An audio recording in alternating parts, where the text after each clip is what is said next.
नमस्कार नगरकर, तुम्ही ऐकत आहात रेडिओ नगर 90.4 FM. आवाज तुमचा आणि मी RJ रेणुका आहे तुमच्यासोबत. नगर डायरी हा आपला शो सुरू झालेला आहे. मंडळी, आजच्या नगर डायरी शो मध्ये आपण ऐकणार आहोत दिव्यांग कला विकास संस्था जुन्नर येथील विशेष शिक्षक विकास घोगरे यांची मुलाखत. त्यांच्याशी संवाद साधला आहे अनंत द्रविड दहीगावकर यांनी. ऐकूया ही मुलाखत.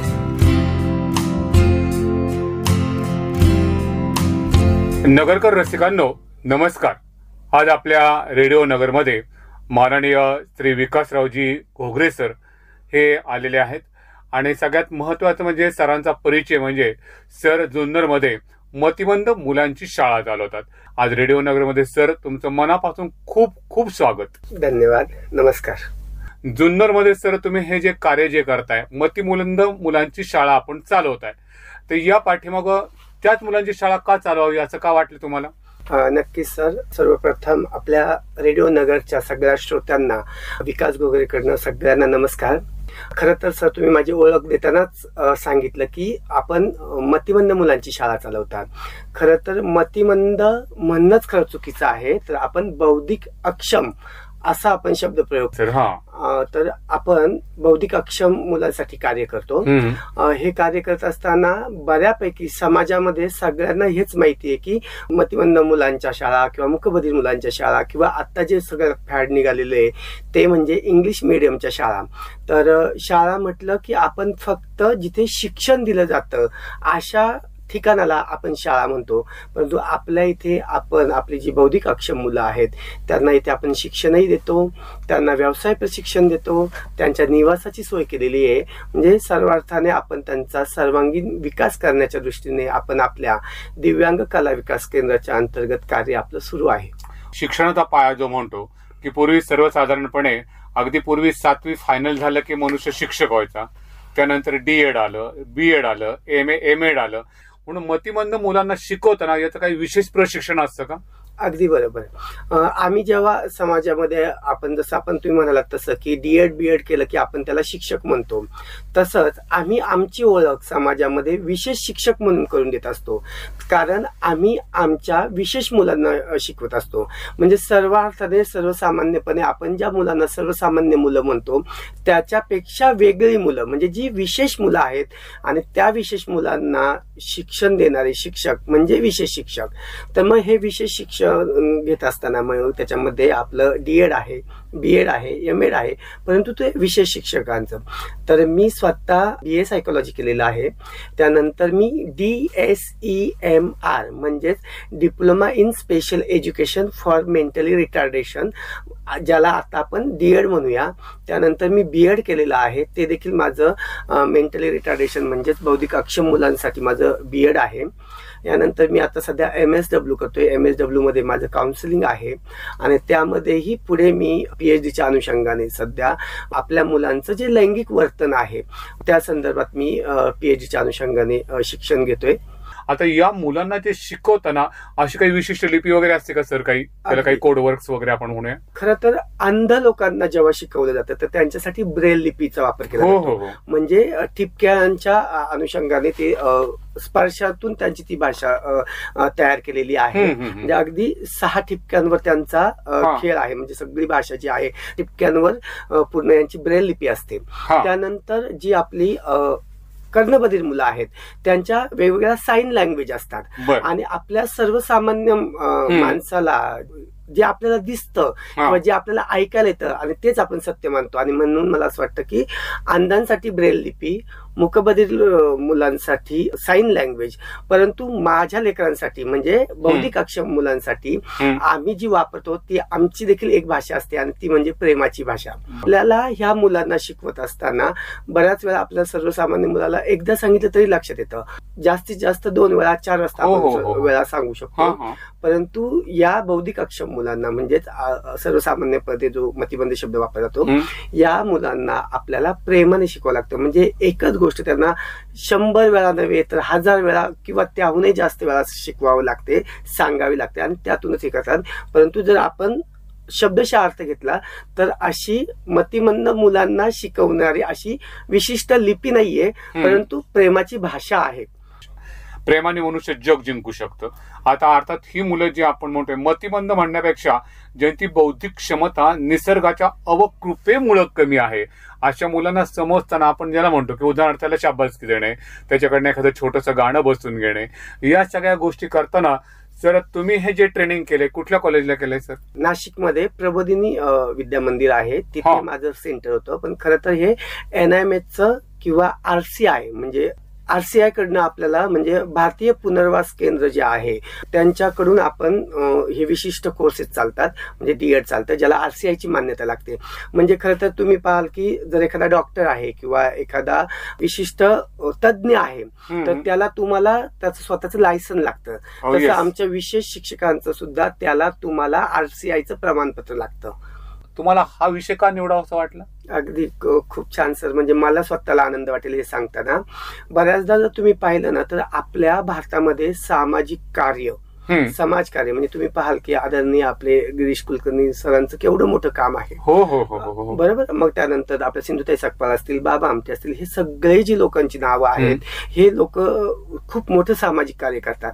परंतु तुम्ही जर पाहिलं की आपल्या मतिमंद मुलांच्या ज्या संस्था आहेत त्या खूप कमी आहेत, अगदी बोटावर मोजणे इतके आहेत. आणि त्यांचाही जर तुम्ही इतिहास बघितला तर तुम्हाला असं लक्षात येईल की यातले बरेचसे शाळा किंवा जे काही संस्था आहेत ह्या खास पालकांनी उभ्या केलेल्या आहेत. कारण त्यांच्या पदरी मुलं आलं आणि त्याला शिकवायचे, त्याला सांभाळायचे म्हणून लोक प्रशिक्षण घेतात आणि संस्था उभी करतात.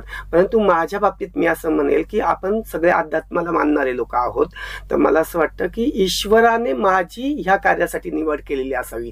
माझ्या बाबतीत असा कुठलाही इन्सिडेंट नाहीये किंवा असा कुठली अशी कथा नाहीये की ह्याच्यामुळं मी या क्षेत्रात आलो. परंतु तरी पण मी थोडासा प्रत्येक गोष्टीला एक इतिहास असतो. मी तुम्हाला सांगेल की मी माझं मूळ गाव जुन्नर तालुक्यातलं म्हणजे अगदी आपल्या सर्व महाराष्ट्राचं आराध्य दैवत छत्रपती शिवाजी महाराज यांच्या जन्माने पावन झालेला शिवनेरी किल्ला, त्या शिवनेरी किल्ल्याच्या पायथ्याशी माझं गाव आहे जुन्नर मध्ये एनेरे म्हणून. तर त्या एनेरे गावामध्ये माझं इयत्ता 1ली ते 4थी शिक्षण झालं. खरं तर आई वडिलांची आमची, मी स्वतः असं कधीच म्हणणार नाही की मी गरीब घरातला मुलगा, परंतु ज्याची आई अशिक्षित किंवा अगदी आम्ही म्हणजे अल्पभूधारकही म्हणता येणार नाही, आम्हाला शेतीही नाही आणि गावामध्ये घरही नाही, अशा परिवारात माझा जन्म झाला. परंतु त्यानंतर मी माझ्या आई बिचारी, आपल्याला माहिती आहे की एक महिला काय करू शकते, तर माझी आई जरी जगाच्या शाळेमध्ये अज्ञानी असली तरी मला वाटतं अनुभवाने खूप छान आहे. तर तिने मला माझ्या शिक्षणासाठी माझ्या मामाकडे ठेवलं. 4थी पर्यंत माझं शिक्षण माझ्या गावात झालं, त्याच्यानंतर मामाकडे 10वी पर्यंत शिक्षण झालं. पुन्हा मी जुन्नरमध्ये 11वी 12वी केलं. 12वी केल्यानंतर सर्व लोक जसे सर्वसाधारणपणे मुंबई पुण्याला जातात तसं मी देखील मुंबईला गेलो आणि तिथे मुंबईला गेल्यानंतर मी 11 वर्ष घरकाम केलं. आणि ते घरकाम करत असताना मी ज्यांच्याकडे घरकाम करत होतो त्या बाईंनी मला सांगितलं की बाबा रे, शिक्षणाशिवाय तुला पर्याय नाहीये, तुला शिक्षण घ्यायलाच लागेल. आणि मग नंतर मी 11 घरचं घरकाम करत असताना मी माझं 12वी नंतर ग्रॅज्युएशन केलं. तर मला हे सांगायचं की त्यांनी मला शिक्षणाचा मूलमंत्र दिला आणि त्यामुळे मी शिक्षण घेतलं. हे शिक्षण घेतल्यानंतर मी एक कलाकार आहे, त्यामुळं मी जेव्हा मुंबई पुण्याला गेलो तेव्हा मी दूरदर्शनला काम करत होतो आणि तिथे मला माझ्या मनात एक स्वप्न होतं की मला एक कलाकार व्हायचंय, मोठं कलाकार व्हायचं. आणि त्या अनुषंगाने त्यावेळी म्हणजे मी सांगतोय हा काळ म्हणजे 1995 ते 97चा काळ, या काळामध्ये माझा ओढा होता दूरदर्शनकडे. तर मी दूरदर्शन पर्यंत पोहोचलो, तिथे मी काम करतो. परंतु आपल्याकडे एक समज आहे की जो टीव्हीवर दिसला, पडद्यावर दिसला तरच त्याला कलाकार मानलं जातं. तर मी आपली छोटी मोठी कामं करायचा असं होतं. ते काम करत असताना तिथल्या ज्या डेप्युटी डायरेक्टर आहेत, म्हणजे मी अगदी त्यांचं आदराने नाव घेतो की कमल तेजस, ज्या उत्कृष्ट लेखिका आहेत आणि त्या तिथल्या दूरदर्शनच्या डेप्युटी डायरेक्टर, तर त्यांनी मला सांगितलं की विकास तू खूप हुशार मुलगा आहे, खूप चुणचुणीत मुलगा आहे. तर मी लगेच संधीचं सोनं कसं करायचं, तर मी त्यांना लगेच म्हणालो की हो मॅडम, मी हुशार तर आहे परंतु हुशारी काय कामाची, कारण मला आयुष्यात काहीतरी घडायचंय, मला काहीतरी बनायचंय. आणि म्हणून मी त्यांना विचारत होतो की पुढे मी काय करावं. तर त्यांनी बघितलं की निराधार मुलगा आहे, चांगला हुशार आहे आणि थोडासा हळवा आहे, म्हणून त्यांनी मला सांगितलं की तुझ्या शिक्षणाची जबाबदारी मी घेते, तू पुढचं शिक्षण पूर्ण कर, तुला मी शिक्षण घेण्यासाठी नाशिकला पाठवते.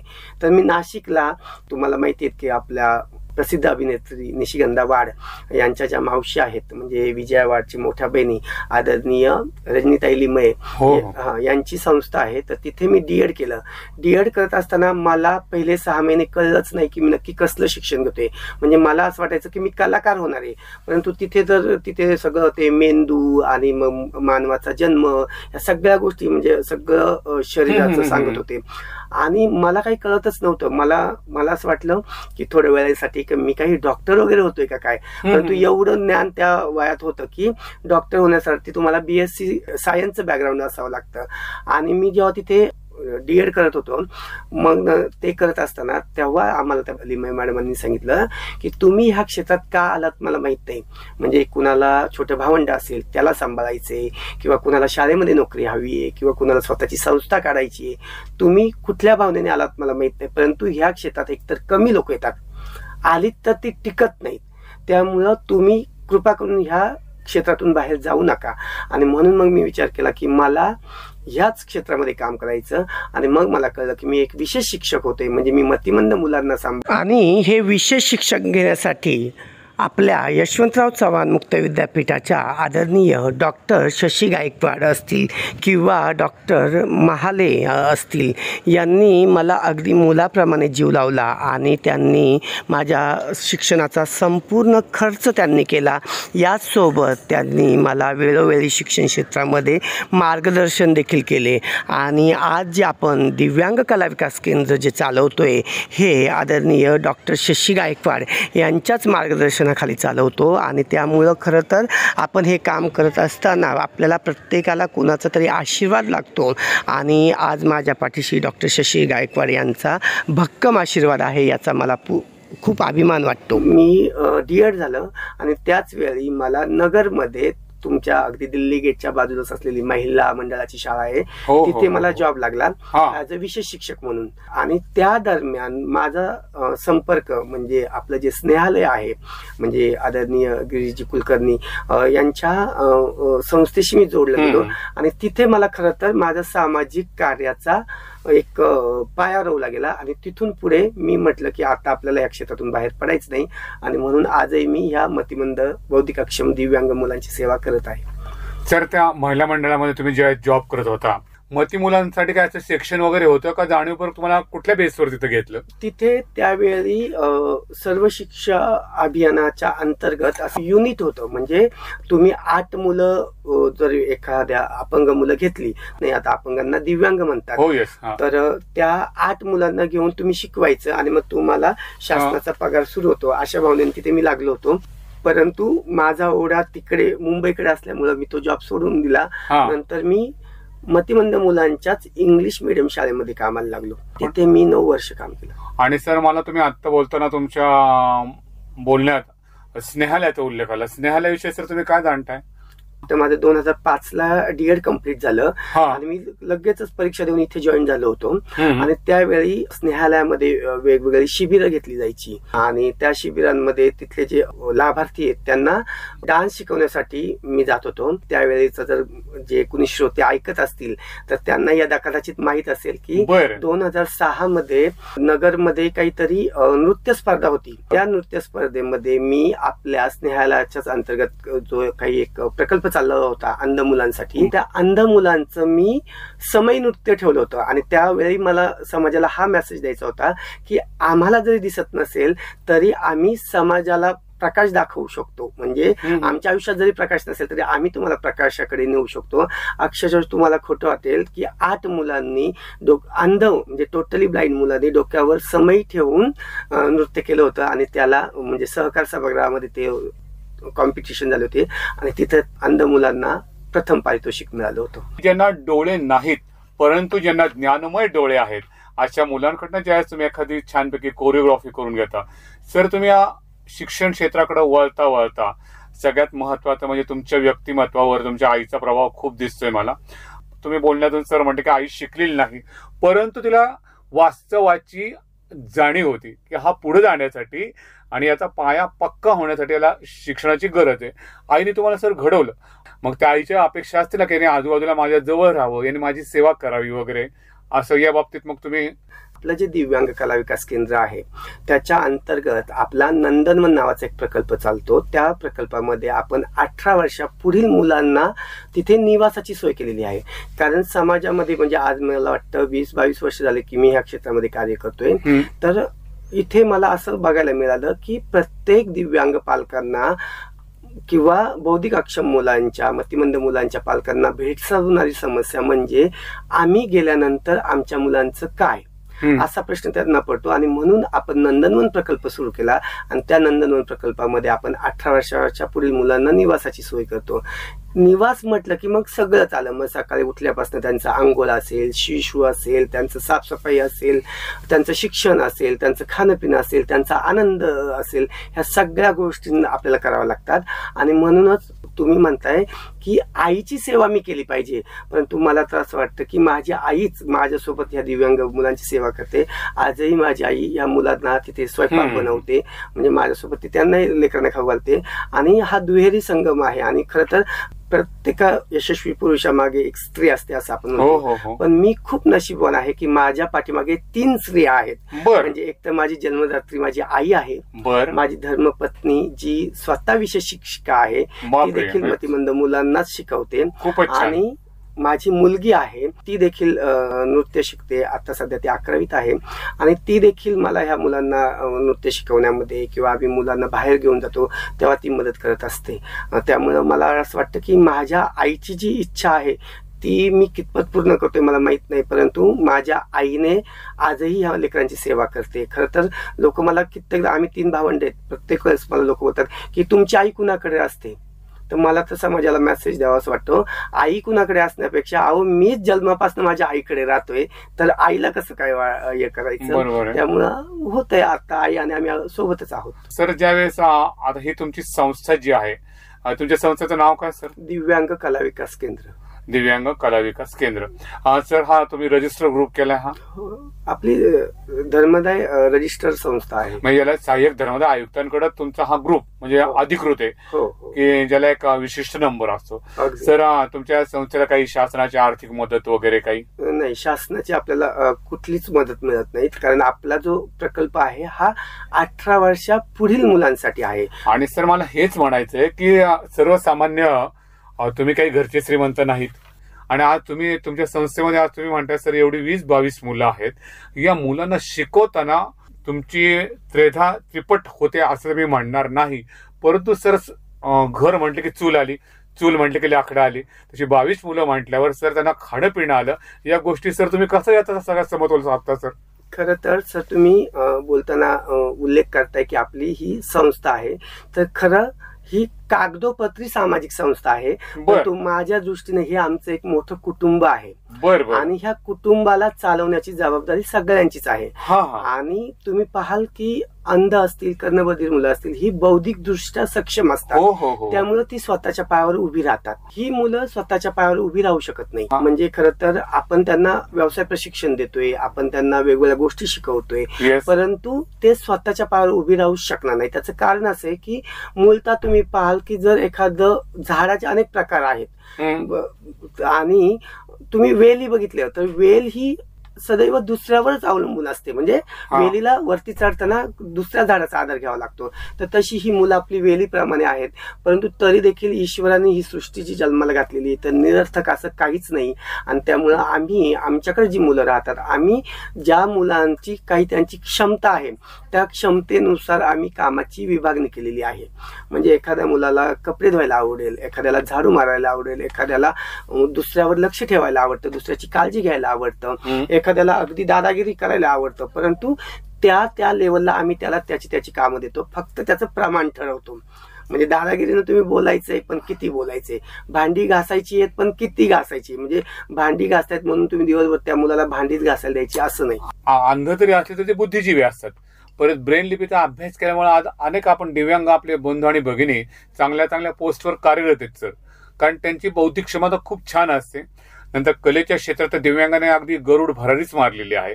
आता ही तुमची म्हणण्यापेक्षा आपल्या समाजातली ही जी मुलं आहेत, मतिमंद मुलं सर, यांचं शिकण्याची एक भाषा तर नसतेच तुम्ही म्हणताय, परत त्यांना मायेचा स्पर्शही खूप आवश्यक आहे.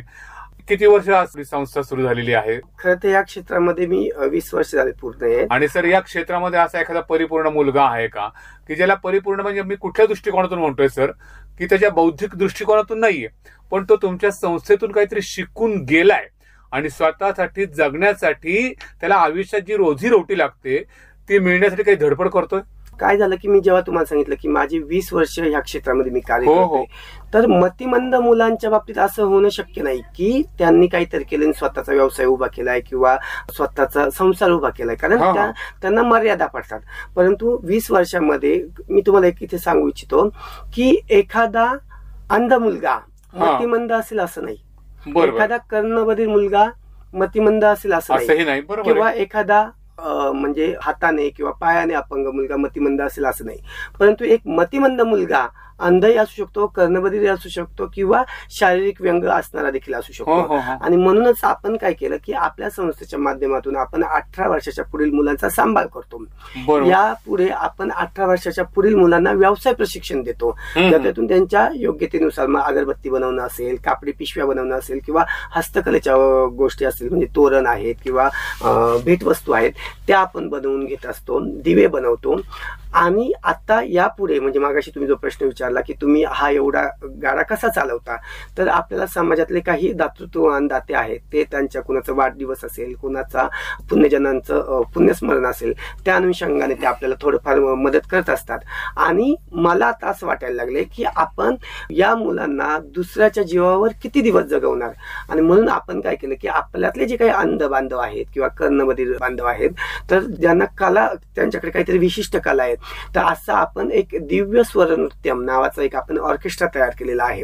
म्हणजे तुम्ही पाहाल की अनेक अंध लोकांचे ऑर्केस्ट्रा दिसतील, पण तिथे शक्यतो भक्ती संगीत किंवा भावगीत अशा पद्धतीची गाणी चालतात किंवा गायन ह्या गोष्टीला, या कलेला जास्त महत्व दिलं जातं.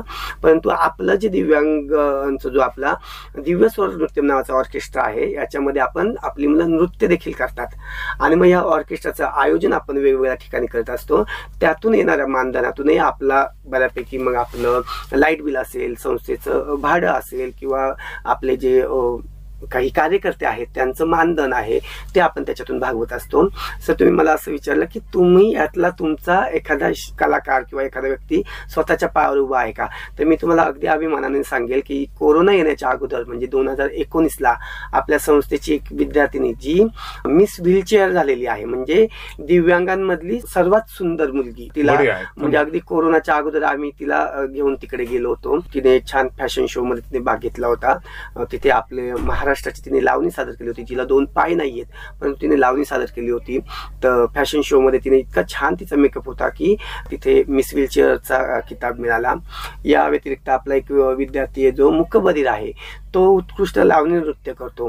त्यामुळं मग विविध ठिकाणी स्पर्धा असतील तिथे आपण त्याला लावणीच्या याच्यात नेत असतो. आणखी एक विद्यार्थी आहे माझा, ओमकार मनसुख नावाचा, जो बौद्धिक अक्षम आहे, म्हणजे गतिमंद आहे थोडक्यात. तर तो देखील उत्कृष्ट दादा कुंडकेची कॉमेडी करतो, राज ठाकरे साहेबांचा आवाज करतो, छोटी मोठी मिमिक्री करत असतो. तर तो तिथे तयार झालेला आहे.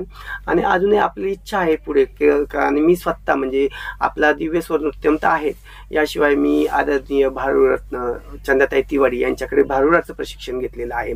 त्यामुळं मी देखील गावोगावी भारूड, म्हणजे जी सोंगी भारूड आहेत, नाथांची भारूड आहेत, तर ते भारूड सादर करतो. आणि त्यातून आपण या दिव्यांगांबाबतचं जे समाज प्रबोधन आहे, जनजागृती करण्याचं काम आपण आपल्या या भारुडाच्या माध्यमातून करत असतो. विशेष म्हणजे तुम्हाला मला सांगायला आवडेल की आपल्याच नगरचं जे हरिहर महाराजांचं इथं प्रसिद्ध मंदिर आहे, त्यांची आत्ताच गेल्या वर्षी एक दिंडी, म्हणजे त्यांची तर वर्षानुवर्ष पंढरपूरला दिंडी जाते. यावर्षी आपण आपल्या संस्थेतले काही दिव्यांग विद्यार्थी पायी वारीला नेले होते आणि तिथे देखील आम्ही गावोगावी भारूड सादर केलं होतं. आजूबाजूच्या परिसरामध्ये तुम्ही ज्यावेळेस वावरत आहे आणि बहुतांशी आपण जे म्हणतो की सगळ्यात महत्वाचं प्रसिद्धीचं माध्यम खूप आहेत, रेडिओ आहेत, टीव्ही आहेत, अनेक कार्यक्रम आहेत, पण सगळ्यात समाज एकत्रित करण्यासाठी आणि समाज जिंकण्यासाठी सर कुठल्या माध्यमाचा तुम्ही वापर करता? आता सध्या तर मी फेसबुकवर माझं अनेक लेख असतात किंवा मी माझे अनुभव शेअर करत असतो, ते आपण टाकत असतो. फेसबुक आहे, इंस्टाग्राम आहे आणि सगळ्यात महत्वाचं म्हणजे मी माझं दिव्यांग ध्यास अँड विकास नावाचं माझं युट्यूब चॅनल आहे. त्याच्यावर मी दिव्यांग जगतातील ज्या काही घडामोडी आहेत त्याचा उहापोह करत असतो, त्याच्या बातम्या शेअर करत असतो आणि आपल्या नंदनवनामध्ये जे काही उपक्रम होतात त्याचं देखील, किंवा खरं तर मला हे सांगायचं की समाज प्रबोधनाची जेवढी काही माध्यमं आहेत ती आपण वापरतोय. म्हणजे सर्वात महत्वाचं म्हणजे आजच पहा की आज आपण जी माझी मुलाखत घेत आहे यातून देखील मला माहित नाही किती लोक माझी मुलाखत ऐकत असतील, पण ऐकल्यानंतर त्यांच्यापर्यंत आपलं काम पोहोचतंय ही सगळ्यात महत्वाची आणि मोठी गोष्ट आहे. जगत जर तुम्हाला जिंकायचंय तर त्यासाठी तुमचा वाणी संस्कार चांगला असणं अत्यंत गरजेचं आहे. वाणी संस्काराने आपण ती म्हणतो माउथ पब्लिसिटी, त्या माउथ पब्लिसिटीने सर बरंचसं काही तुम्हाला मिळालं असेल, म्हणजे मिळालं किंवा नाही हे मला तुमच्याकडनं अपेक्षित आहे. अगदीच मिळालं सर. मला तर असं वाटतं की आपलं आयुष्य खूप सुंदर आहे आणि त्याहूनही खूप छोटं आहे. म्हणजे मला असं वाटतं की प्रत्येक दिवशी होणारा आपला एक म्हणजे जेव्हा आपण झोपेतून उठतो तो आपला पुनर्जन्मच आहे. आणि त्यामुळे मला असं वाटतं की या जीवनामध्ये तुम्हाला किती लोक भेटतात. म्हणजे तुम्हाला मी सांगेल की मी स्वतः जेव्हा प्रवास करतो, मी अगदी एसटी मध्ये माझा शेजारी बसलेला माणूस असतो, तुम्ही पहा ना कधीतरी तुम्ही त्या खिडकीतून बाहेर बघा. म्हणजे आता बघतोय की लोक सतत मोबाईल घेऊन बसलेले असतात, सतत त्याच्यात डोकं घालतात. कधीतरी मला असं वाटतं की समाजाने त्या खिडकीतून बाहेर बघितलं पाहिजे किंवा आपल्या आजूबाजूला बसलेले लोक आहेत त्यांच्याशी बोललं पाहिजे. आणि म्हणून मी आजपर्यंतही कुठल्याही माणसाला माझ्याकडनं म्हणजे मी त्याला माझ्या जीवनातून जाऊ देत नाही. शेवटी बघा राग, लोभ, माया हे सगळ्यांमध्ये आलं. आपल्यालाही कधी कधी एखाद्याची गोष्ट नाही आवडत तरी देखील मी त्यांना माफ करतो आणि पुढे चालतो आणि प्रत्येक व्यक्तीला मी आपलासा करून पुढे चालतो असतो. तर मला असं वाटतं की मी जिथे जिथे जाईल तिथे, म्हणजे आता आमची मुलं अगरबत्ती बनवतात, माझ्या बॅगमध्ये सतत अगरबत्ती मी ठेवतो. आणि मला सर तेच म्हणायचं की तुमची मुलं अगरबत्ती बनवतात, मेणबत्त्या बनवतात किंवा तुमच्या आता म्हणण्यानुसार दिवाळीच्या आकाश कंदील वगैरे बनवतात. सर हे मुलं बनवतात तिथपर्यंत ठीक आहे. आता अपत्याची निर्मिती करतो. अपत्य म्हणजे तुम्ही जे प्रोडक्ट केलेले तुमच्या मुलांनी, म्हणजे त्यांचं एक अपत्य व त्याच्यावर प्रेम असतं बघा. आणि ते सेल करण्यासाठी सर तुम्ही कोणाकोणाचा आधार घेता, ज्याला बाजारपेठ आपण अवेलेबल की आपण तुम्ही जे भांडवल गुंतवताय त्याच्याला आपण ना नफा तोटा तत्वावर विकता का थोडंसं ज्याला आपण संस्थेसाठी काही लागतं म्हणून? कसं आहे ना की काही सामाजिक संस्था आहेत ना त्या पारंपरिक पद्धतीने चालतात. म्हणजे पाय पुसण्या, खडू बनवणे, दिवे बनवणे, ह्या गोष्टी, राख्या बनवणे, ह्या पारंपरिक गोष्टी झाल्या. आपण काय करत असतो आपल्या संस्थेच्या माध्यमातून आपला एक छोटासा प्रकल्प आहे, बळीराजा प्रकल्प, ज्याच्यामध्ये आपली मुलं वेगवेगळ्या भाज्या बनवतात. म्हणजे अगदी मी तुम्हाला साधं उदाहरण देतो की आम्ही आमच्याकडे, मी जुन्नरमध्ये राहतो, जुन्नरमध्ये अनेक लोक, म्हणजे तिकडे जुन्नर असा परिसर आहे की जिथे फळं आहेत, फुलं आहेत. तर आम्ही काय करतो, भाज्या आहेत तर आम्ही जी मेथीची भाजी आहे तर आम्ही त्या मेथीच्या भाजीचं एक एक पान तोडून ते सुकवतो, ज्याला आता मार्केटमध्ये तुम्ही त्याला कस्तुरी मेथी म्हणतात. तर आम्ही काय करतो की आमच्या मुलांनी जे बनवलेलं, म्हणजे ज्या उगवलेल्या भाज्या आहेत मेथीच्या भाजी, तर त्या भाज्या बनवून ते सुकवतो, ते विक्री करतो. किंवा म्हणजे ह्या गोष्टींचा आम्ही इव्हन आता आम्ही सध्या आमचं जे अगरबत्तीचं उपक्रम आहे, आम्ही अगरबत्ती बनवतो. आम्ही शिवनेरी अगरबत्ती असं बनवलेलं आहे. त्याच्यामध्ये आम्ही खरं तर हे आमचं अहोभाग्य आहे की आम्ही शिवनेरीच्या पायथ्याशी राहतो. त्यामुळे आम्ही ज्या शिवरायांच्या पावन स्पर्शाने झालेली जी माती आहे ती माती, थोडी का होईना माती, आम्ही त्या अगरबत्तीमध्ये टाकत असतो. कारण मोगरा, गुलाब याचा सुगंध तर सर्व जळतो, परंतु आज माझ्या शिवरायांनी जे साम्राज्य उभं केलं किंवा ज्या पद्धतीने आपलं विश्व निर्माण केलं, तर त्या शिवरायांची पदस्पर्शाने पावन झालेली माती घालून आम्ही आमची अगरबत्ती बनवत असतो. आणि मग हे सगळं अगरबत्ती वगैरे आम्ही हे विकण्याचं काम, विविध ठिकाणी काही प्रदर्शन आहेत किंवा अगदी कोणाच्या घरी काही समारंभ आहे, जिथे आमचं तर असं टार्गेट की जिथे 100 लोक एकत्र येतात ना, तिथे त्यांच्याकडे जायचं, त्यांना भेटायचं आणि त्यांना सांगायचं की आमचं हे प्रोडक्ट तुम्ही ठेवा, आणि ते आपण प्रदर्शन वजा विक्री करत असतो. आपण करोनाचा जो महाभयंकर राक्षसाने जो धुमाकूळ घातला होता त्यावेळेस म्हणजे सख्खे रक्ताचे एकमेकांना विचारत नव्हते, म्हणजे काय स्थिती होती हे तुम्हालाही माहिती आहे कारण तुम्ही समाजामध्ये वावरत आहे. अशा वेळेस तुमच्या संस्थेची काय स्थिती होती सर? मला तर असं वाटतं की आपल्या देशामध्ये अजूनही जाणीवा लोकांमध्ये आहे, म्हणजे भावना आहेत, दुसऱ्याला देण्याची प्रवृत्ती खूप आहे. म्हणजे ज्या कोरोना काळामध्ये लोकांना काय खावं असा प्रश्न होता, त्यावेळी आमच्या इथे आम्ही काय काय खावं असा आमच्याकडे प्रश्न होता. म्हणजे इतकं लोकांनी तुम्हाला हे केलं, अक्षरशः लोक म्हणजे आमच्या संस्थेच्या दारामध्ये येऊन फळं देणं असेल किंवा काय किराणा देणं असेल ते सगळं देऊन म्हणजे कुठल्याच गोष्टीची तुम्हाला कमतरता नाही. अगदी. आणि खरं तर कोरोनाने म्हणजे सगळ्यांच्या मनामध्ये कोरोनाबद्दल वाईट भावना आहेत, म्हणजे राग आहे. अगदी बरोबर आहे, कारण ज्याचं गेलं त्याला कळतंय. परंतु कोरोनामध्ये आम्हाला ह्या दोन्हीने खूप काही दिलं. तुम्ही जो वसा घेतलेला आहे तो वसा तुमचा परिपूर्ण होण्यासाठी वेळोवेळी तुम्हाला समाज मदत करतो.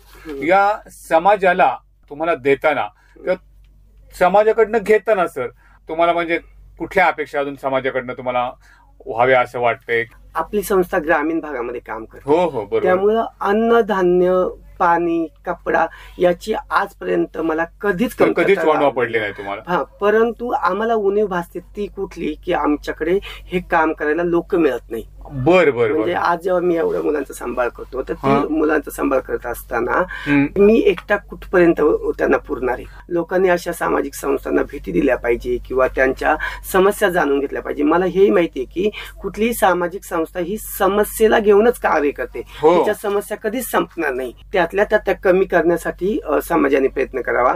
तर आपल्याला कार्यकर्ते मिळत नाही किंवा आजही म्हणजे इतके वर्ष झालं मी संस्थेसाठी काम करतोय, परंतु आजही आम्ही भाड्याच्या जागांमध्ये राहतो. आमच्या संस्थेसाठी आम्हाला असं वाटतं की आम्हाला एक पुरेशी जागा मिळणं महत्वाचं आहे. आणि त्यातही जागा अशा ठिकाणी पाहिजे की ती गावापासून खूप लांबही नको आणि गावातही नको. कारण आपली मुलांना फिट येते, कधी आरडाओरडा करतात, कधी त्यांना त्यांचा स्वतःच शरीर धर्म कळत नाही. मग त्यामुळं मी असं म्हणणार नाही की आमच्या मुलांचा समाजाला त्रास होतो, परंतु समाजाच्या पठडीमध्ये ही मुलं बसत नाही. त्यामुळे आम्हाला खरं तर एका मोकळ्या जागेची अशी नितांत गरज आहे. याशिवाय मला असं वाटतं की आज मी मुलांना फक्त सांभाळतोय, म्हणजे त्यांना 2 टायमाचं जेवू घालतोय, परंतु 2 टायमाचं नुसतं जेवण देणं म्हणजे संस्था खूप चांगली चालली असं मला वाटत नाही. तर मला असं वाटतं की ह्या मुलांना आम्ही वैद्यकीय सुविधा उपलब्ध करून देता आल्या पाहिजे. मग म्हणजे समजा स्पेशल थेरपी असेल, ऑक्युपेशनल थेरपी असेल, फिजिओथेरपी असेल किंवा मुलांना व्यवसाय प्रशिक्षण केंद्र पाहिजे. याशिवाय मुलांना मनोरंजनासाठी म्हणजे मग खेळासाठी पाहिजे किंवा आमच्या मुलांना फक्त खाणं आणि गाणं एवढंच कळतं. आता खाण्याची मी त्यांची सुविधा उपलब्ध करू शकलोय आतापर्यंत, परंतु जे गाणं म्हणजे नुसतं मी सिंगिंग म्हणत नाही, जीवनाचं जीवन गाणं आहे ते जगण्यासाठी किंवा त्यांना आनंदी ठेवण्यासाठी माझ्या मनामध्ये खूप इच्छा आहेत. मला खूप काय काय करायचंय. म्हणजे ह्या मुलांसाठी मी म्हटलं तसं की वैद्यकीय सुविधा उपलब्ध झाल्या पाहिजे किंवा मला असं वाटतं म्हणजे आजही आम्ही जो अगरबत्ती उद्योग सुरू केलेला आहे, तर आम्ही ज्या अगरबत्तीतून जे काही आमच्या मुलांची जो काही महिन्याचा सेल होतो, विक्री होते, त्यातलं 5% आम्ही त्या मुलांच्या काही ठराविक मुलांच्या नावावर त्यातल्या अमाऊंट ठेवतो. कारण आज मी आहे, आज विकास घोगरे आहे, त्याच्यानंतर कोण, तर कुणीतरी असलं पाहिजे, कुणीतरी त्यांना बघितलं पाहिजे. आणि म्हणून खरं तर खूप समस्या आहे, पण किती सांगणार. तुम्ही एकटं काम करताय, आज तुमच्यामध्ये काही तुमच्या बरोबर थोडे काही व्हॉलेंटियर्स असतील 2-3 वगैरे, तुमच्याकडून जाणून घ्यायला मला निश्चित बरं वाटेल की सर निसर्गाच्या रौद्र स्वरूपाला कोणी थांबवू शकत नाही, लागलेली भूक कोणी थांबवू शकत नाही, लागलेली तहान कोणी थांबवू शकत नाही. तर निसर्ग निर्मित हे जे शरीर आहे सर, शरीर वाढताना त्यामध्ये होणारे चेंजेस, बदल, किशोर अवस्थेतील मुलं आणि मुली, तुमच्याकडे 18 वर्षाच्या पुढचे मुलं मुली म्हटल्यावर सर त्यांचे मूड्स पण आहेत, त्यांची शरीराची एक भाषा पण आहे. ती शरीराची भाषा सर तुम्हाला कशी समजते? सर मला ना अगदी तुम्ही म्हणजे अगदी नाजूक प्रश्न विचारलाय. खरं सांगू का की आपल्या देशामध्ये ना लैंगिक शिक्षण किंवा ह्या गोष्टीला खूप दुय्यम स्थान दिलेलं आहे. म्हणजे आपल्याकडे नॉर्मल पाहण्याचा दृष्टिकोन हे आपल्या नॉर्मल मुलांच्या बाबतीतच म्हणजे नॉर्मल लोकांच्या बाबतीतच आपण लैंगिकतेबाबत खूप मागे आहोत. मग आमच्या दिव्यांगांच्या तर त्याहून जास्त समस्या आहेत. म्हणजे तुम्हाला मी साधं उदाहरण सांगेल की बघा, आमची मुलं ही बौद्धिक दृष्ट्या अक्षम आहेत, शारीरिक दृष्ट्या अक्षम असतीलच असं नाही. त्यामुळं जी तुमची आमची शरीराची गरज आहे तीच ह्याही मुलांची असते. म्हणजे तुम्ही अगदी मी स्पष्ट सांगतो की ह्या मुलांचं आम्ही पाहतो की आमची मुलं कधी कधी हस्तमैथून करताना दिसतात, नको त्यावेळी, नको त्या ठिकाणी, नको त्या पद्धतीने करताना दिसतात. तर त्या मुलांना म्हणजे समाजाकडून आम्हाला नेहमी कमेंट्स ऐकायला मिळतात की याला खायचं कळत नाही, बाकीचं बरं कळतं. तर मला ह्या समाजाला हा मेसेज द्यायचा आहे की लोकांनी हा विचार केला पाहिजे. म्हणजे आपल्याकडे मतिमंद मुलांच्या बाबतीत इतकी उदासीनता आहे की म्हणजे अगदी आजही म्हणजे मी 24 वर्ष झाले या मुलांसाठी कार्य करतोय, परंतु या 2 तपाच्या कालावधीमध्ये जो पहिल्यांदा मी डायलॉग ऐकला होता की म्हणजे मतिमंद मुलगा म्हणजे वेडा मुलगा. आणि आमच्याकडे आजही माझी ओळख समाजामध्ये वेड्यांचा शिक्षक म्हणूनच आहे. आणि म्हणजे किती बदल झाला, आणि मला वाटतं झालाय थोडाफार बदल, अगदीच नाही असं नाही, पण तो शहर वस्तीला म्हणजे पुण्या मुंबई सारख्या मोठ्या शहरांमध्ये थोडा ह्या मुलांबद्दल अवेअरनेस आहे. परंतु आजही आपल्याकडे ग्रामीण भागामध्ये या मुलांना म्हणजे मनोरुग्ण आणि मतिमंद यातला फरकच लोकांना कळत नाहीये. त्यामुळे खरं तर या समाजामध्ये पहिल्यांदा जनजागृती होणं गरजेचं आहे. पालकांनी या मुलांचा स्वीकार करणं गरजेचं आहे, आणि जेव्हा पालक स्वीकार करतील तेव्हा समाज करेल. ते मुलं समज रस्त्यात किंवा त्यांना काही कळत नाही, म्हणजे त्या वेगळ्या का मूडकडे जातात, काही त्या क्रिया करतात वगैरे, त्याच्याकडे समाजाचा दृष्टिकोन बदलणं गरजेचं आहे, समाजाची विचारसरणी बदलणं गरजेचे आहे.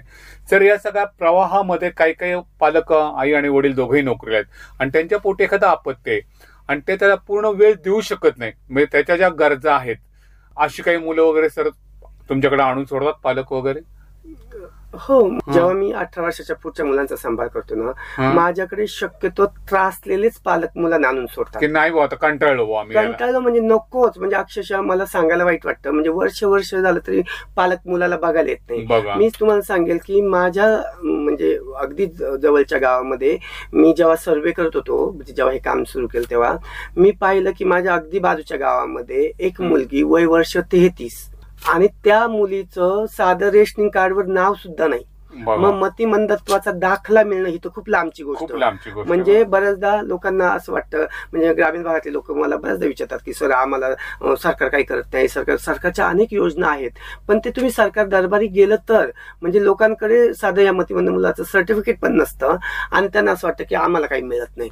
तर मला असं वाटतं की पहिल्यांदा पालकांनी आपलं मूल जसं आहे तसा त्याचा स्वीकार करा, त्या अनुषंगाने त्याचे योग्य ती कागदपत्र जमा करा, आणि त्यानुसार तुम्ही जर बघितलं तर खूप आपलं मी सरकारला नाव ठेवू शकत नाही, कारण आपल्याकडे अनेक सुविधा आहेत, परंतु त्या एकतर लोकांपर्यंत पोहोचत नाही, पोहोचल्या तर त्या त्यांना कळत नाही, कळल्या तर त्या त्यांना त्याचा उपभोग घेता येत नाही.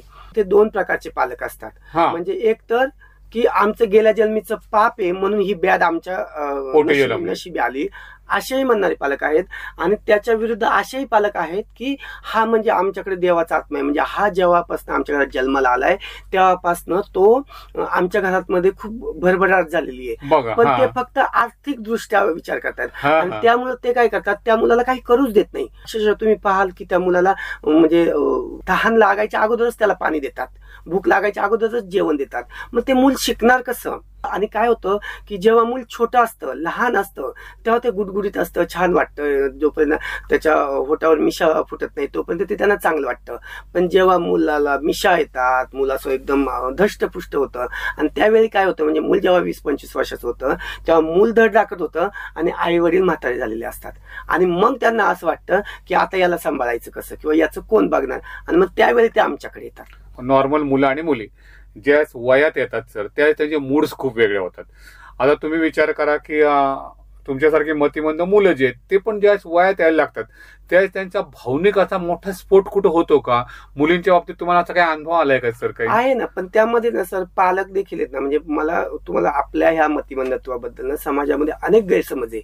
म्हणजे अक्षरशः मी तुम्हाला हे सांगेल की म्हणजे डॉक्टर लोक सुद्धा म्हणजे मिसगाईड करतात असं नाही मी म्हणत आहे, पण ते काय करतात, ते सांगतात की तुमचा मुलगा बुद्धीने कमी आहे, जसं जसं तो मोठा होईल तशी त्याची समज वाढेल. पालक काय करतात, त्याचा अर्थ असा घेतात की म्हणजे 2 वर्षाचं मूल आहे ते 1 वर्षाचं वागतं, मग 20 वर्षाचं मूल 10 वर्षाचं वागेल आणि 40 वर्षाचं मूल 20 वर्षाचं वागेल असा त्यांचा समज असतो. पण ते तसं नसतं. आपल्या मेंदूचा विकास फक्त 18 वर्षापर्यंत होत असतो, आणि त्यामुळं 18 वर्षाच्या नंतर त्याचा विकास होणं थांबतं. आणि पालकांना असं वाटतं की हा पुढे होईल, आणि जे त्याची पहिली वर्ष असतात, ज्या वर्षामध्ये त्याच्यावर काम करायचं असतं, त्याच वेळी पालक कमी पडतात. आणि म्हणजे मी तर एक अगदी विनोदाने एक शब्द वापरतो की ताजे पालक. म्हणजे कुठल्याही घरामध्ये मूल जन्माला येणं ही आनंदाची गोष्ट आहे. मूल जन्माला आल्यानंतर सगळ्यांना आनंद होत असतो आणि त्याच्या भोवती सगळे फिरतात, सगळं त्याचं गोड कौतुक करतात. पण जेव्हा कळतं की हे मूल दिव्यांग आहे, म्हणजे कुठेतरी मूल चालायला कमी पडतं, बोलायला कमी पडतं, त्यावेळी त्यांना ते ऍक्सेप्ट करणं खूप अवघड जातं. आणि म्हणून मी सांगतो की प्रत्येक पालकाने पहिल्यांदा तुमचं मूल ऍक्सेप्ट करा, जसं आहे तसं तुम्ही त्याची म्हणजे त्याला त्याचा स्वीकार करा आणि मग त्या अनुषंगाने आम्ही आहोतच ना, आमच्यासारखे विशेष शिक्षक तुम्हाला मदत करायला तयारच आहेत, परंतु पालकांना ते कळतच नाही. इथे थोडीशी उदासीनता वाटते. त्यामुळे मला असं वाटतं की समाजामध्ये ह्या दिव्यांग मुलांच्या बाबतीत जनजागृती होणं जास्त महत्वाचं आहे.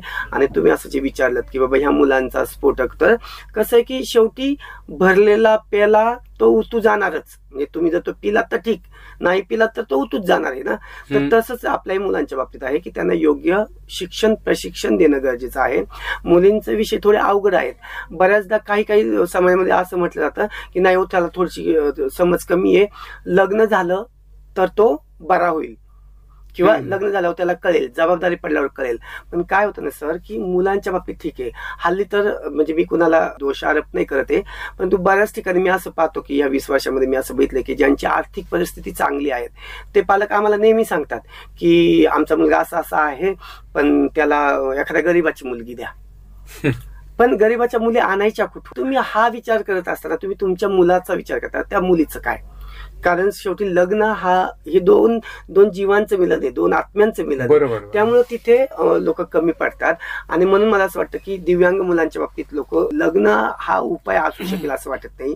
विशेष म्हणजे मला आणखीन आपल्या ह्याच्या माध्यमातून मला सांगायचंय की बऱ्याचदा एक मुलाचं तरी लग्न झालं तर ठीक आहे, कारण त्याच्या आयुष्यामध्ये विशेष काही फरक पडत नाही. म्हणजे तो लग्नाच्या अगोदरही तो म्हणजे पॅन्ट शर्टच घालत असतो, लग्न झाल्यानंतरही पॅन्ट शर्टच घालतो. पण मुलींच्या बाबतीत प्रश्न वेगळे असतात, कारण नवरी ही मुलाच्या घरी जात असते आणि सगळ्यांचं लक्ष हे त्या मुलीकडे असतं.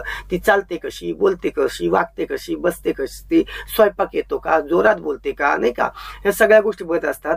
आणि पालक काय करतात मुलींच्या बाबतीत, शक्यतो मी बोलतोय की त्या मुलीला म्हणजे आता तुम्ही पहा, पहिला आपल्या लहानपणी असं होतं की टीव्ही लागला आणि थोडासा प्रेमाचा सीन आला की एक तर टीव्ही बंद केली जायची किंवा नाही तर आपण उठून बाहेर जायचं, आहे की नाही. तर काय होतं की आता या आमची जी दिव्यांग मुलं आहेत, म्हणजे दिव्यांग म्हणजे बौद्धिक अक्षम म्हणजे मतिमंद मुलांबद्दल बोलतोय मी, तर पालक काय करतात, त्या मुलांना हे काही दाखवतच नाही. म्हणजे काही जर प्रेमाचे सीन असतील, काही असतील ते दाखवत नाही, किंवा मुलींना कुठं समारंभात नेत नाही. कारण तुम्ही बघा, नॉर्मल मुली जेव्हा 16-17 वर्षाच्या असतात, मग त्या साड्या घालणार, लिपस्टिक लावणार, वेगवेगळ्या वेशभूषा करणार, मित्रमैत्रिणींमध्ये जाणार. आमच्या मुलांच्या बाबतीत काहीच असं घडत नाही. अहो अक्षरशः मी अशी उदाहरणं पाहिलेली आहेत की ज्या मुलीला साधं परकाची नाडी बांधता येत नाही आणि त्या मुलीला तुम्ही साडी घालून दुसऱ्या बरोबर अनोळखी माणसाबरोबर नांदायला पाठवतायत. म्हणजे मला तुम्हाला हे सांगायचं की घरामध्ये तुम्ही साधं त्या मुलीला एखादा प्रेमाचा सीन पण पाहून देत नाही आणि तुम्ही बिनधास्त त्याला एखाद्या अनोळखी माणसाच्या स्वाधीन करतात. म्हणजे हे अगदी हा खूप म्हणजे मला आजपर्यंतच्या वयामध्ये जे माझ्या ह्या कार्यामध्ये जो सगळ्यात मनाला भेडसावणारा प्रश्न म्हणजे ह्या आमच्या मतिमंद मुलांची लग्न, आणि शक्यतो मुलींच्या बाबतीत खूप अवघड आहे. तुम्ही विषय काढला आणि तो विषय निघणं गरजेचं खूप आहे. बऱ्याचशा अशा गोष्टी ज्या असतात किंवा त्यातून मुलं अनभिन्न असतात किंवा मुलांना जाणीवपूर्वक शिकवलं जात नाही. म्हणून मी म्हणतो सगळ्या नॉर्मल मुलांबरोबर ही मुलं जी आहेत, म्हणजे ही मतिमंद मुलं असो, दिव्यांग मुलं असो किंवा काही असो, प्रत्येकाला म्हणजे कंपल्सरीच पाहिजे लैंगिक शिक्षणाची खूप गरज आहे. अगदी बरोबर, की जेणेकरून या गोष्टी त्या मुलांनाही कळू शकतील. आणि सर आता तुमच्या बोलण्यातून हे पण आले की तुम्ही दिंडीमध्ये तुमची मुलं नेली होती, सर ही काय संकल्पना होती? एकतर आहे ना, आपला जो समाज आहे हा अध्यात्माला मानणार आहे. हो, प्रश्नच नाही. आपण देवाला मानणारी लोक आहेत. शेवटी हा ज्याचा त्याचा धर्म ज्याच्या पाशी. पण मला असं वाटतं मी काही खूप मोठा आस्तिक अशातला भाग नाही किंवा नास्तिक तर बिलकुल नाही. तर मला असं वाटतं की ह्या मुलाने तिथे गेल्यानंतर कसं आहे की मतिमंद मुलांच्या शाळेमध्ये तुम्ही पाहाल की मुलांना वेगवेगळे उपक्रम तुम्ही राबवता, वेगवेगळ्या गोष्टी शिकवता. म्हणजे अगदी इंग्लिश मीडियमच्या याच्यामध्ये तर अगदी बाजार भरवतात. म्हणजे आज काय तर भाजी बाजार, उद्या काही तर आठवडे बाजार, असं तुम्ही बाजार शाळेमध्ये तयार करता आणि तिथे मुलांना शिकवता. आपण काय करतो आपल्या दिव्यांगांच्या बाबतीत, आपण ज्यांना, मला असं वाटतं की ह्या मुलांचं शिक्षण, या मुलांचं समायोजन तेव्हाच होईल जेव्हा हे मूल समाजाच्या प्रवाहात येईल, समाजामध्ये येईल. तर तुम्हाला मी सांगतो की मी जे तुम्हाला म्हटलं की आपले जे नगरचे त्रिपाठी साहेब आहेत, त्यांची काहीतरी हरिहर महाराजांची दिंडी, वैष्णव भक्त मंडळ हरिहर महाराज प्रेरित, हो बरोबर. तर त्यांच्या दिंडीमध्ये आपण ही मुलं नेली होती आणि तिथे नेण्यामागचा उद्देश हाच होता की ह्या मुलांना समाजामध्ये गेल्यावर कसं वागायचं हे कळेल. म्हणजे तिथे तुम्हाला सांगतो की अगदी सकाळी दिंडीमध्ये सकाळी उठल्यावर आंघोळ करणं असेल, असेल, कपडे व्यवस्थित ठेवणं असेल, देवाचा टीका लावणं असेल, गाणी म्हणणं असेल, नाच गाणी करणं असेल, चालणं असेल, एकमेकाला पाणी देणं असेल किंवा दुसऱ्याने दिलेला खाऊ योग्य प्रमाणात घेणं, तो खाणं, ह्या गोष्टी तिथं मुलांना शिकायला मिळाल्या. बरोबर. आणि म्हणून मला लोक म्हणतात ना की तुम्ही मुलांना काय शिक्षण देतात, तर मुलांना फक्त वाचन, लेखन, अंकगणित शिकवलं म्हणजे आमची मुलं शिकली असं मी म्हणत नाही. तर आमच्या मुलांना बसावं कसं, बोलावं कसं, वागावं कसं, राग आला तर तो कशा पद्धतीने व्यक्त करावा, ह्या सगळ्या गोष्टी शिकवण्याच्या दृष्टीने मी ह्या मुलांना दिंडीमध्ये नेलं होतं.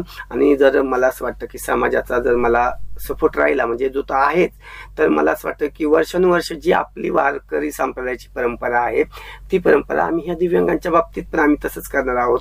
जोपर्यंत माझ्यात जीवात जीव आहे तोपर्यंत मी या मुलांना असं समाजामध्ये नेणार. म्हणजे अक्षरशः आमची मुलं नदीवर पोहायला जातात, कुणाची घरभरणी असेल, कुणाचं लग्न असेल, तिथे सगळ्या समारंभामध्ये जातात, आठवडे बाजार करायला जातात. एवढंच काय, आम्ही गावची यात्रा असेल तर तमाशा बघायला देखील जातो. कारण शेवटी या मुलांनी शिकलं पाहिजे, बघितलं पाहिजे. आपण नेहमी म्हणतो की या मुलांचं समायोजन करायचंय, तर 4 भिंतीच्या आतमध्ये राहून त्यांचं समायोजन कसं होईल आणि त्या समाजाला तरी कसं कळेल की ही मुलं काय आहेत. मी तुम्हाला सांगतो की मतिमंद मूल जर एखाद्याच्या घरात असलं ना, एकटं असेल ना, तर त्याची अवहेलना केली जाते, त्याच्याकडे कुचेष्टेने पाहिलं जातं. पण हीच मुलं जेव्हा एकत्र येतात तेव्हा लोक त्यांना कुतूहलाने बघतो. म्हणजे आज मी अगदी अभिमानाने सांगतो की माझ्याकडे जी मुलं आहेत त्या मुलांबद्दल किंवा त्या मुलांशी लोक अगदी प्रेमाने वागतात. म्हणजे आत्ता जिथे मी माझ्या येणेरी गावामध्ये काम करतोय तर तिथे माझ्या आजूबाजूचे लोक आहेत, माझे नातेवाईक आहेत, माझे भाऊबंद आहेत, माझे गावचे सरपंच असतील, सगळे लोक इतका जीव लावतात त्या मुलांना. पण मी त्यांना सांगतो की, म्हणजे साधं उदाहरण सांगतो की रस्त्याने चालवतो, आम्हाला पटकन कोणतरी आम्हाला आमच्या मुलांना बिस्किटचा पुडा हातावर देतं, मी म्हणतो नाही द्यायचा, तुम्हाला द्यायचा असेल तर तुम्ही संस्थेत येऊन द्यायचा. कारण तुमची भावना तुम्हाला वाटतं, म्हणजे तुमच्या भावना त्या भावना आहेत. म्हणजे तुम्हाला वाटलं की या मुलाला खाऊ द्यावा, चांगली गोष्ट आहे, परंतु आमचं मूल त्यातून काय शिकतं, बाहेर गेलं की कोणी पण काय खाऊ मिळतो. किंवा आता दुकान आहे, साधं उदाहरण सांगतो की दुकानात गेल्यानंतर दुकानात आपण पैसे देऊन वस्तू खरेदी करतो. जर तोच दुकानदार जर तुम्ही आमच्या मुलांना रस्त्याने दिसलं, म्हणजे दिव्यांग मुले म्हणून दिलं त्याला, तर त्याला सवय लागते. त्याला कसं कळेल की हे दुकान आहे आणि दुकानातली गोष्ट पैसे देऊन घ्यायची असते, हे कसं कळेल. आणि ते कळवण्यासाठी आम्ही मुलांना समाजामध्ये वेगवेगळ्या कार्यक्रमांमध्ये नेत असतो. म्हणजे हे जे आपण एक प्रकारचं ट्रेनिंग म्हणू, वर्कशॉप म्हणू, आणि मुख्य म्हणजे चालतं बोलतं समाज वास्तवाचं दर्शन तुम्ही मुलांना घडवतात सर. हे सगळं करत असताना तुमचा परिवार सगळा साथ देतोय, पण सर असं वाटत नाही का काही काही फार शीण झाला, कुठून या लफड्यात पडलो? नाही, अजिबात नाही. मला तर असं वाटतं की ईश्वराने प्रत्येकाला जन्म दिलेला आहे आणि तो जन्माचं प्रत्येकाला एक ड्युटी दिलेली आहे, एक जबाबदारी दिलेली आहे, एक कर्तव्य दिलेले आहे. मला असं वाटतं की हे ईश्वरी कार्य आहे आणि त्या ईश्वराने मला निवडले ह्या लेकरांची सेवा करण्यासाठी. त्यामुळे मी माझ्या पद्धतीने काम करत असतो. इव्हन आजपर्यंत तरी, म्हणजे या 24 वर्षात तरी मला कधी असं वाटलं नाही वैयक्तिक दृष्ट्या की अरे बापरे काय बाबा हा काय त्रास आहे, आपण कशाला ही जबाबदारी घेतली, असं मला तरी अजिबात वाटत नाही. सर, प्रत्येक व्यक्तीला वाटतं की आपण आयुष्यामध्ये काहीतरी चांगलं काम करावं किंवा समाजामध्ये वावरताना व्यक्तींना हे वाटत असतं की मी या समाजाचा घटक आहे आणि माझा काहीतरी समाजाला उपयोग व्हावा आणि कुठली माणसाला आपण केलेलं कार्य याविषयी एक जिज्ञासा असते सर. आणि आता तुम्ही संतांचा विषय म्हणताय, जगत माऊली संत रत्न संत कोहिनूर जगत माऊली तुकाराम महाराजांनी म्हटलेलंच आहे सर, शरीराची होय माती अंती जाय स्मशानवटी, शरीराची होय माती अंती जाय स्मशानवटी, कोण येईल सांगा ती, सख्या गोत्र बहिणी सुखाच्या संगती अंती ते आपल्या पाशीच जाती. या अनुषंगाने सर तुम्ही हे जे करताय, मी असं म्हणेल तुमच्या नंतर तुमच्याविषयी समाजाच्या कशा भावना असतील याचं तुम्ही काय असं वर्णन करू शकताल किंवा तुमच्या संस्थेचं काय रूप असेल? मला असं वाटतं की आपण माझ्याशी बोलतानाच उल्लेख केला की हे सामाजिक कार्य आहे, सामाजिक कार्य करतो बोलतो आपण तेव्हा हे समाजाचं कार्य आहे. त्यामुळे मी फक्त निमित्त मात्र आहे. मला असं वाटतं की हे समाजाचं काम आहे, समाजाच्या माध्यमातून चालवलं जातं, समाजासाठी केलं जातं. त्यामुळे आज विकास घोगरे, उद्या दुसरं कुणी असेल आणि असायलाच पाहिजे. आणि म्हणूनच मला असं वाटतं की सगळ्यांनी आपल्या सोबत चालावं. मला कुठलीच अपेक्षा नाहीये की मी जे काही कार्य करतोय त्याची कुठेतरी वाह व्हावी किंवा कुठेतरी त्याचा उल्लेख व्हावा, गौरव व्हावा असं अजिबात वाटत नाही. परंतु मला असं वाटतं की ह्या समाजाने, म्हणजे कसं आहे की समाज म्हटलं की चांगली लोक आली, वाईटही लोक आली, त्यातही काही लोक आपण आपल्या पद्धतीने त्यांना वाईट म्हणतो किंवा आपल्या पद्धतीने चांगलं म्हणतो. मलाही आज मी हे कार्य करत असताना मलाही अनेक लोक बऱ्याचदा माझ्याबद्दल अपशब्द वापरत असतील, मला माहित नाही.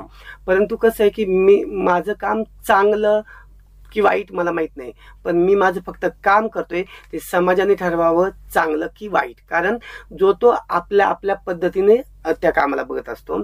मला असं वाटतं की समाजात वाईट प्रवृत्तीची थोडी लोक आहेत, परंतु चांगला समाज भरपूर आहे आणि कुठेतरी खड्डा झाल्याशिवाय कुठेतरी उंचवटा होत नाही. त्यामुळं मला असं वाटतं चांगली आणि वाईट लोक आहेत, म्हणूनच हा समाज अजूनही टिकून आहे. त्यामुळं माझी कुणाबद्दलही कुठलीच अशी म्हणजे कुणाबद्दल काहीच माझी तक्रार नाहीये. उलट किंबहुना मी देवाचा धन्यवाद मानतो की त्याने माझ्या वाट्याला माझं हे इतकं सुंदर आयुष्य दिलेलं आहे. म्हणजे मी तर तुम्हाला अगदी असं सांगेल की आपल्या ह्या सृष्टीचा जो निर्माता आहे तो ईश्वर आहे असं आपण म्हणतो. तर मला असं वाटतं तो ईश्वर एखाद्या दिवशी छान मूड मध्ये बसला असेल, खूप चांगलं काहीतरी त्याच्या आयुष्यात घडलं असेल, आणि मला असं वाटतं की म्हणजे आता जो आपला ब्रह्मदेव आहे, आपण असं म्हणूया की या सृष्टीचा निर्माता ब्रह्मदेव आहे, ब्रह्मदेव मस्त असं छान झोपला असेल, त्याची जी पत्नी आहे ती छान पाय दाबत असेल, त्यांच्याकडनं तो पत्नीकडनं सेवा करून घेत असेल, आणि तो इतका रिलॅक्स झाला असेल देव, आणि तो देव त्याच्या बायकोला म्हटलं असेल की सखे माग तुला काय हवंय ते, आणि ती सखी म्हटली असेल की हे ईश्वरा मला असा एखादा जीव जन्माला घाल पृथ्वीवर की जो सतत आनंदी असेल आणि त्याच्याकडनं काहीतरी चांगलं कार्य करावं, आणि तो देव तथाच तू म्हटला असेल, आणि तो जन्म म्हणजे मला माझा जन्म वाटतो. त्यामुळं मी माझं काम करतोय, बाकी काही नाही. उलट मला तर असं वाटतं की ही जी लेकरं आहेत, जर आपण पुनर्जन्माला आपण जर महत्व देत असू किंवा आपण मानत असू, तर मला असं वाटतं की कुठेतरी त्यांची या जन्मी माझ्याकडनं सेवा करून घ्यायची आहे, म्हणून ईश्वराने मला ही निवड केली असावी. आता मग तुम्ही नाथांच्या भारुडाविषयी बोललो होता, म्हणजे भारुड याविषयी तुमची संकल्पना आहे किंवा तुम्ही ऑर्केस्ट्रा पण चालवताय. तर या ऑर्केस्ट्रा चालवता म्हणण्यापेक्षा तुम्ही ज्या मुलांकडे या गोष्टी करताय ते भारुड तुम्ही नाथांची भारुडं करतायत का मुलांच्या परिवर्तनाची नॅशनल लेवलचे विषय घेऊन, किंवा माझ्या मुलांचा तो विषय आहे त्या विषयाला स्मरून भारुडून करताय? म्हणजे आता तर सध्या मी बुरगुंडा जे भारुड आहे ते सादर करत असतो, कारण त्याच्यामध्ये तुम्हाला वेगवेगळ्या वेशभूषा घ्यावं, म्हणजे काहीतरी सोंग घेऊन करावं लागतं. तर मी फक्त समाज प्रबोधनाच्या दृष्टीने, म्हणजे तुम्ही पहा सर की मी जे काही शिक्षण घेतले, आणि तुम्ही जर आज समाजाला सांगितलं की आज संध्याकाळी विकास घोगरे यांचा मतिमंदत्व म्हणजे काय या विषयावर व्याख्यान ठेवलेलं आहे, तर किती समाज एकत्र येईल. आणि त्याच बदली जर तुम्ही म्हणाल की आज विकास महाराज घोगरे यांचा भारुडाचा कार्यक्रम ठेवलेला आहे, तर मला असं वाटतं अख्खं गाव तिथे जमा होईल. कारण आपला जर मी मागापासून तेच सांगतो की आपला भारत देश आपला हा संतांची भूमी असलेला देश आहे, अध्यात्माला मानणारे लोक आहेत, कलाप्रधान देश आहे, त्यामुळे कला बघायला लोक येत असतात. मग आता माझ्यातलाच एक मी मागाशी जो उल्लेख केला, माझ्यातला ओमकार मनसुख नावाचा जो म्हणायचंय की भारुड तुम्ही जे म्हणताय ते भारुड जर तुम्ही एखादं आम्हाला ऐकवलं गुणगुणवलं तर बरं आवडतं सगळ्या श्रोतांना, आम्हाला सगळ्यांना. नक्कीच सर, मी जेव्हा भारुड सादर करत असतो त्या भारुडामध्ये मी मतिमंदत्व म्हणजे काय, मतिमंदत्वाचे प्रकार, त्याची कारण, आमच्या मुलांना असलेल्या समस्या म्हणजे दिव्यांग मुलांच्या समस्या, पालकांची होणारी अवहेलना, समाजाचा दृष्टिकोन, आणि एक मी विशेष शिक्षक म्हणून आपण त्या मुलांसाठी नाही का म्हणजे आपण काय योगदान देऊ शकतो किंवा समाजाने या मुलांसाठी काय योगदान द्यायला पाहिजे, या सगळ्या गोष्टींचा उहापोह करत असतो. तर मी तुम्हाला हे सांगेल की आपलं जे दिव्यांग ध्यास आणि विकास हे जे युट्यूब चॅनल आहे त्याच्यावर गेला तर तुम्हाला आपले भारुड नक्कीच पाहायला मिळेल. कारण म्हणजे मी काय असं वेगळं भारुड सादर करत नाही, जे बुरगुंडा आहे की नाही, तर ते बुरगुंडा मी सादर करत असतो, जे सगळ्यांना माहिती आहे, सगळ्या लोकांना ज्ञात आहे. आमच्या श्रोत्यांना सर निश्चित गुणगुणलं तुम्ही तर आम्हाला बरं वाटेल सर. गुणगुणण्यापेक्षा मी तुम्हाला थोडक्यात सांगेल की म्हणजे आता आपल्याकडे भारुड हा कसा थोडा विनोदी प्रकार आहे. म्हणजे जसं की बुरगुंडा होईल ग बैतुला बुरगुंडा होईल, बुरगुंडा होईल ग बैतुला बुरगुंडा होईल, बुरगुंडा झाला शंकराला, शंकराची पत्नी पार्वतीला, श्री गणेश उदरी आला. म्हणजे खरं तर आपण कुठल्याही शुभ कार्याची सुरुवात जी आहे ती आपल्या गणपती बाप्पाच्या नमनाने करत असतो. तर मग तिथे आपण गणपतीचं जे नमन आहे ते घेत असतो, म्हणजे तुझं नमो नमो, तुझं नमो नमो ओंकार स्वरूपा, तुझं नमो नमो ओंकार स्वरूपा, अशा पद्धतीने आपण ते गणेशाची आपण नमन घेत असतो. त्यानंतर बुरगुंडा घेत असतो. बुरगुंडा घेत असताना त्याच्यामध्ये तुम्ही वैदिन सादर सादर करता. तर आपल्यातला जो दिव्यांग विद्यार्थी आहे ओमकार, तो आम्ही अगदी श्रीवेशामध्ये म्हणजे वैदिनीचं पात्र घेतो. मग त्याच्यामध्ये तो जसं की सुया गे बिब गे दाबन गे ग माय, हे अगदी जोरदार अगदी बोलतो, ज्याच्यातून मग फक्त तिथे मग तिथे मी सांगत असतो की सुया बिब हे तर सर्वसाधारण वैदिनी विकतात, पण मग आम्ही ते सांगतो की कानाचं एड घे, किंवा ब्रेल लिपीसाठी ब्रेल पाटी घे, किंवा आमचं जयपूरचा फिट लावून घे. अशा पद्धतीने ते म्हणजे प्रसंगावधानाने आपण तिथे घेत असतो. म्हणजे जसं की दाताचं दातवन घ्या ग कुणी, कुंकू घ्या कुणी काळमणी. तर ह्याच्यामध्येच मग ती वैदिन जे आहेत की कुंकू वगैरे जे आहे, म्हणजे समजा खरं तर त्या भारुडाचा मूळ शब्द असा आहे की चकण्या डोळ्याच्या गोदाताई तुम्हा केसारी शोभा देई वगैरे जे काय आहे, तर आपण चकण्या डोळ्याच्या ऐवजी आपण तिथे आपण वेगळा शब्द प्रयोग करतो, म्हणजे चष्म्यावाल्या गोदाताई असं आपण करून फक्त याच्यातून आपलं विनोदापेक्षा आपलं समाज प्रबोधन जास्त महत्वाचे, त्या अनुषंगाने आपण तिथे भारूड सादर करत असतो आणि प्रसंगावधानाने आपण तिथे त्या गोष्टी सांगत असतो.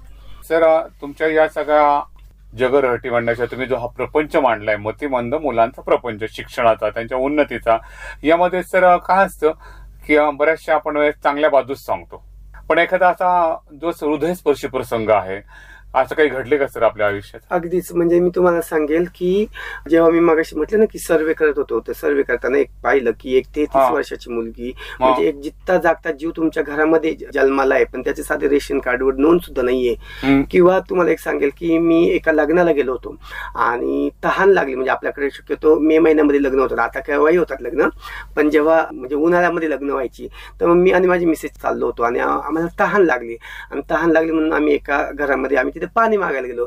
तर तिथे 4 बायका बसल्या होत्या आणि त्या काहीतरी बोलत होत्या. तर आम्ही म्हटलं पाणी द्या वगैरे, तर म्हणे इथं कोण नाही वगैरे. तर आम्हाला काहीतरी आरडाओरडा ऐकायला आला. तर मी म्हटलं काय हो इथे, म्हणजे काय, म्हणजे काय नाही तो आमका पोरगा इथे आहे, मतिमंद आहे, असं तसं. तर मी तिथे गेलो आणि तिथे पाहिलं तर अक्षरशः एका मुलाला म्हणजे जसं जनावराला एक खुंटी ठोकलेली असते, त्या मुलाला तिथे बांधून ठेवलं होतं. म्हणजे इतकं वाईट वाटलं. आणि मग मी त्या आजींना जेव्हा विचारलं की बाबा याला इथे असं बांधून का ठेवलंय, तर त्या बायका बोलत होत्या काय कसले लोक आहेत, काय त्या मुलाला बांधून ठेवतात, असं करतात. पण मी जेव्हा जवळून जाऊन पाहिलं, म्हणजे कसं आहे की सर्वसाधारण समाज हा नावच ठेवायला असतो, म्हणजे त्यांनी असा शब्द प्रयोग केला होता की त्या मुलाला बांधून ठेवतात, त्याला हे करतात. पण मी पाहिलं की त्याला जरी त्या मुलाला बांधून ठेवलं होतं, तर त्या मुलाचे म्हणजे आई जी होती ती 4थी शिकलेली आई होती आणि बाप जो होता तो अशिक्षित होता. म्हणजे आणि ते दोघेही पती पत्नी शेतामध्ये काम करत होते, म्हणजे दुसऱ्याच्या शेतावर. मग त्यांना जे वाटलं ते सुचलं ते त्यांनी त्या मुलाला बांधून ठेवलं. ते बांधून ठेवत असताना त्यांनी बाजूला प्यायला तांब्या आणि कळशी ठेवली होती पाणी प्यायला, किंवा जेवायला ताट ठेवलं होतं. मी दिवसभर फक्त त्या पालकाला एवढं माहित होतं की याला 2 टायमाला खायला द्यायचं, म्हणून त्याची सोय केली होती, बरोबर. परंतु समाजाने हा विचार नाही केला की बाबा त्याला, लोकांना फक्त हे दिसलं की त्या मुलाला बांधून ठेवलेलं आहे, पण त्या मुलाला खायची पण त्यांनी सोय केली होती. किंबहुना म्हणजे मी असं म्हणत नाही की मुलांना बांधून ठेवणं योग्य आहे, परंतु त्यांना तशा पद्धतीने ज्ञानच नाही तर ते करतील कुठे. म्हणजे मी तुम्हाला माहिती सांगितलं की आता ह्या मतिमंद मुलांच्या संस्था ह्या शहर वस्तीला आहेत, ग्रामीण भागामध्ये खूप संस्था कमी आहेत आणि त्यामुळं पालक वर्ग जो आहे त्यांना ते कळत नाही. मी तुम्हाला आणखी एक प्रसंग सांगतो. म्हणजे बऱ्याचदा, म्हणजे आज सुद्धा मी तुमच्याकडे मुलाखतीला येत होतो, मला पोलीस स्टेशनमधून सारखा फोन येत होता. म्हणे एक 16-17 वर्षाची मतिमंद मुलगी आहे आणि 4 महिन्याची गर्भवती आहे, तर तिचा आम्हाला जबान घ्यायचा, तर तुम्ही तिथे या. तर मला इतकं वाईट वाटत होतं की म्हणजे असे प्रकार आपल्या मुलांच्या बाबतीत घडतात. त्या मुलीला आता सांगता येणार आहे का कोण मुलगा काय मुलगा, तेवढंच कशाला. तर आणि विशेष म्हणजे इतकं अवघड आहे की मुकबधीर मुलगी असेल तर ती खानाखुनांनी सांगेल, ह्या लेकराला काय सांगता येणार आहे. म्हणजे इतकी वाईट खरं तर मतिमंद मुलांची आणि मुलांपेक्षा त्यांच्या पालकांची स्थिती खूप अवघड आहे आणि हे मला खूप वाईट वाटतं. आणि मला असं वाटतं की माझ्या या छोट्याशा जीवनामध्ये जेवढं मला काही या मुलांसाठी करता येईल तेवढं मी करणार आहे, परंतु आम्ही कमी आहोत. म्हणजे अगदी अतिशयोक्ती होईल, पण तुम्हाला सांगतो की जेव्हा सावित्रीबाई फुले किंवा ज्योतिबा फुलेंनी जेव्हा पहिल्यांदा ही कन्सेप्ट मांडली की महिलांसाठी शिक्षण, तर त्यावेळी किती त्यांच्यावर अत्याचार केला या समाजाने. मग जेव्हा आमच्यासारख्या लोक असं म्हणतात की मतिमंद मुलांचं शिक्षण, आम्हाला सुद्धा खूप त्रास होतो. म्हणजे आता आपल्या रेडिओ नगर 90.4चं मी आभार मानेल की त्यांनी मला ही संधी उपलब्ध करून दिली इथे बोलण्यासाठी. परंतु मला इतकं वाईट वाटतं, मला म्हणजे हे सांगायचं की ह्या मुलांच्या बाबतीत मी एकटा विकास घोगरे समाज प्रबोधन नाही करू शकणार, याला अनेक लोकांनी एकत्र येणं गरजेचं आहे. परिवर्तन समाजामध्ये जर करायचं असेल, समाजाला तुम्ही जे कार्य जे करताय, तुम्ही जो घेतलेला वारसा आहे, त्या वारसा बाबतीत जाता जाता सर तुम्ही काय संदेश देऊ शकता? मी फक्त एवढंच सांगेल की ही मुलं आपली आहेत, आपल्यासारखी आहेत, त्यांचंही जीवन आहे, त्यांना त्यांच्या पद्धतीने जगू द्या. तुमच्याच्याने जर झालं तर त्या मुलांना आनंद देता आला नाही तरी चालेल, पण निदान त्यांना दुःख किंवा त्रास तरी देऊ नका, एवढंच मी सांगेल, बाकी काही नाही. जे का रंजले गंजले त्याची म्हणे जो आपुले, तो ती साधू ओळखावा, देव तेथे ती जाणावा, यत्न परोपरी परमेश्वर. सर तुम्ही हे जे कार्य करताय, उत्तुंग कार्य करताय, ते हिमालय इतकं उत्तुंग हो, तुमचं यश ईश्वर होऊ शको, अशी ईश्वर चरणी प्रार्थना करून आज रेडिओ नगरमध्ये तुम्ही आलात आणि आम्हाला खूप वेगळ्या विषयाची माहिती दिली, वेगळ्या विषयामध्ये घेऊन गेला, ज्यात आम्ही अनभिन्न आहोत त्याचं ज्ञान आम्हाला नगरकरांना आणि संपूर्ण ऐकणाऱ्या श्रोत्यांना तुम्ही करून दिलंय. त्याबद्दल सर तुमचे खूप खूप आभार. नमस्कार सर. नमस्कार. आणि एकदा शक्य झालं तर मी सगळ्या श्रोत्यांना विनंती करतोय की आपण एकदा जर कधी आलात तर आपल्या नंदनवनला अवश्य भेट द्या. जुन्नरमध्ये तर आपण नक्की आमच्या संस्थेला भेट द्या. आम्ही जे कार्य करतोय ते पूर्णतः बरोबरच आहे असं मी म्हणणार नाही, परंतु जर तुम्ही जर आलात, तुम्ही जर पाहिलं तर आम्हाला तुमच्या मार्गदर्शनाची, तुमच्या सहकार्य